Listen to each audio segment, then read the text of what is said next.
Dom Casmurro, capítulo 79, segundo vídeo, vamos ao capítulo. Bom, então eu terminei o vídeo passado falando de um anime que ele é bom porque ele tem uma determinada densidade que ele pega da realidade. A gente vê o medo, a gente vê o heroísmo, né? E o medo e o heroísmo não foram criados por aquele mundo ficcional, né? Assim como o companheirismo, a fidelidade, não foi criado em O Senhor dos Anéis. A enganação no Ainulindale, que eu falei pra vocês, no Silmarillion, não foi criado pelo Senhor dos Anéis. Eles buscam na realidade essa força. E por causa disso eles ganham mais peso e se tornam coisas densas e boas, né? Por outro lado, eu posso fazer um mundo totalmente fantástico que não se apoia na realidade e ele vira só um monte de palavras. Assim como eu posso fazer um livro falando sobre um romance normal, só que não se apoia na realidade, aí só vira, será que ela vai ficar com ele? Será que eles vão ficar juntos? Só isso, né? Bom, uma vez encerrado isso, o grande problema é quando a gente pensa, quando a gente fala, olha, o texto é só estrutura, o texto ele está isolado nele mesmo, o texto não se reporta à realidade, a gente está resumindo toda obra de arte a um anime ruim. É só um carinha criando palavras ali. E não é. Não é. E é isso que o Dom Casmurro, como narrador, está nos mostrando aqui. Ele está nos mostrando que a densidade do livro dele, da história dele, as experiências do livro dele vêm da realidade. De quem? Do Bentinho. E ele tem que falar com o Bentinho para o Bentinho ajudar ele, né? Machado de Assis está aqui, correto? Com o Machado de Assis aconteceu a mesma coisa. Só que não é tão fácil reportar, porque não é uma autobiografia. Então, o Machado de Assis, ele não tem só um menino para conversar, para nos dar a história de Dom Casmurro. Ele tem que ver quando ele era menino, a mãe da amiga dele, algo que ele viu acontecer, um outro livro que por sua vez se reporta a realidade. Então é uma rede extremamente complexa de referências, né? Mas todas elas apoiadas na realidade comum a todos nós. Se não fosse uma realidade comum a todos nós, eu só conseguiria ler e entender o Machado de Assis se eu tivesse passado por uma experiência semelhante. Não, desculpe, se eu tivesse passado pela mesma experiência. Se eu tivesse passado exatamente pela mesma experiência. E o fato de que várias de nossas experiências são semelhantes e a gente consegue entender mesmo assim, nos mostra que nós estamos no mesmo mundo. Todos nós estamos no mesmo lugar. Ok? Bom, uma vez que a gente fecha tudo isso, eu posso te dizer que o Dom Casmurro estava escrevendo o livro e aí ele pensa, puxa, eu tenho que conversar com o menino, eu tenho que conversar com a experiência, eu tenho que conversar com o vivido, que foi vivido mesmo, né? Por quê? Qual que é o perigo? Porque, e aí vamos para a seguinte questão, por que o autor tem que conversar com o filho e o filho tem que conversar com o autor? Por que não só o filho tentar dar só a voz para o filho e por que não só dar a voz para o autor, né? Então, deixa eu ver se eu coloquei nesses termos aqui, se não é uma paráfrase, eu acho sempre importante paráfrase. Não, essa aqui é a resposta, eu já vou ler a resposta. Por quê?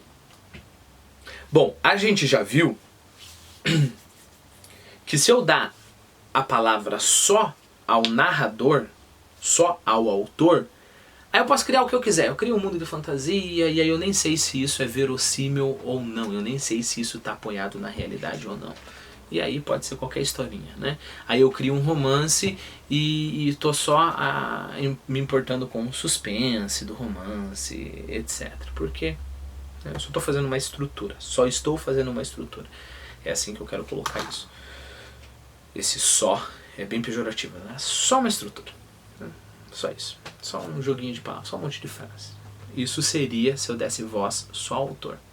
Se por outro lado eu dou voz só a um menino, só ao filho, ele não tem essa clareza que o autor tem. O autor é aquele que olha a situação e tenta achar o nexo da situação, e tenta conectar, e tenta trazer à luz aquelas experiências, trazer à luz para o leitor. O menino não sabe o que está acontecendo. E ele estaria num mundo de confusão. Perceberam? Por isso tem que ser um diálogo entre os dois, né? Vamos imaginar que você passou por um período de extrema depressão. Extrema depressão, né? E nessa tua extrema depressão você escrevia. Estava escrevendo. E você provavelmente só escrevia: tudo é ruim, a vida é uma bosta, eu quero morrer, tudo é ruim, eu quero morrer, eu quero morrer. Ah, como eu quero morrer, etc. Então é o depressivo falando.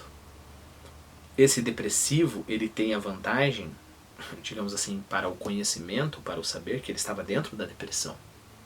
Só que ele tem a desvantagem que ele estava dentro da depressão. Qual que é a vantagem de estar dentro da depressão? Ele conhece o sentimento se apresentou para ele com toda a sua realidade.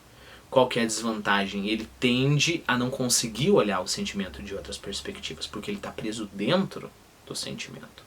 E ele nem tem calma. Às vezes ele consegue entender uma parte do sentimento, mas logo ele já começa a chorar e já começa a esquecer e etc. Por outro lado, um cara que estiver só de fora, ele tem toda a calma para descrever o sentimento, mas ele não conhece o sentimento verdadeiramente. Então, qual que é a solução que o narrador nos apresenta? Tem que haver um diálogo entre o depressivo e aquele que já venceu a depressão. E aquele que já venceu a depressão, ele vai ter a calma, os critérios, como é que se diz, a organização, né? E aquele que estava depressivo, ele vai ter a matéria bruta. Então é só no diálogo entre essas duas coisas, matéria bruta e arte no sentido de técnica, que a gente consegue o resultado, ok? Olha lá o que eu escrevi aqui. Para que não seja nem somente a opinião confusa de quem está dentro de um problema, que seria o Bentinho, nem a opinião abstrata de quem está longe, que seria o autor, né? E aí eu coloquei a diferença entre o perdido desesperado e o planejador no conforto de sua casa. O que eu imaginei aqui? Imaginei você numa floresta, né? Você está lá numa floresta e você nunca esteve perdido numa floresta. Então você está desesperado, você chora, você cai, você se corta e parece uma aranha, você corre da aranha e de repente aí parece um espinho ali, etc. Você está toda aquela confusão, você passa fome e depois de um dia e meio te encontram lá e você acabou a tua experiência, né? Então essa é a experiência confusa. Quando você está na sua casa, você pode falar: poxa, mas se eu me lembro bem naquela floresta, tinha ali uma parte mais alta que era de pedra. Eu poderia ter feito daquela parte de pedra a minha base. Então eu poderia primeiro ter descansado naquela parte de pedra, onde eu conseguia ver em volta, então não tinha nenhum animal, nada que me podia atacar. E aí depois eu poderia começar aos poucos a fazer incursão na floresta. E tentar ver se eu achava alguma coisa para comer, se caso eu fosse ficar lá por muito mais tempo, né? Então, você, no conforto da sua casa, você está acessando a matéria bruta, que era a tua percepção confusa da floresta, e está dizendo o que vai acontecer. Ótimo. Isso é o que deveria ter acontecido, desculpe. Ótimo. Só que você pode acabar esquecendo da realidade, da floresta de verdade, da experiência efetivamente que você teve. Você fala: nossa, mas que burro, eu poderia ter cortado umas árvores e feito uma casa suspensa, e poderia ter feito um arco com uma flecha, né? E poderia ter caçado e fazer uma vara de pescar, e aí você já está longe do que realmente aconteceu, porque nem tinha como você cortar, nem tinha a corda para você fazer, perceberam? Então, quando você está no conforto da sua casa, você corre o risco de ir muito longe da realidade. Quando você está na floresta, você corre o risco de estar tão encravado, tão soterrado, essa é a melhor palavra. Tão soterrado naquele ambiente que você não consegue ver nada, nem as coisas que você conseguiria ver se você tivesse mais calmo ou se você tivesse mais planejamento, né? Então volto a enfatizar. Quem que é o explorador perfeito? O explorador perfeito é esse diálogo entre um e outro. E se eu fosse escrever uma boa história, eu teria que ter esse diálogo entre uma coisa e outra. Eu só vou ler mais uma vez esse trechozinho aqui pra gente fechar toda essa discussão. É grave, complexo, delicado e sutil. Um desses em que o autor tem que atender ao filho e o filho há de ouvir o autor para que um e outro digam a verdade.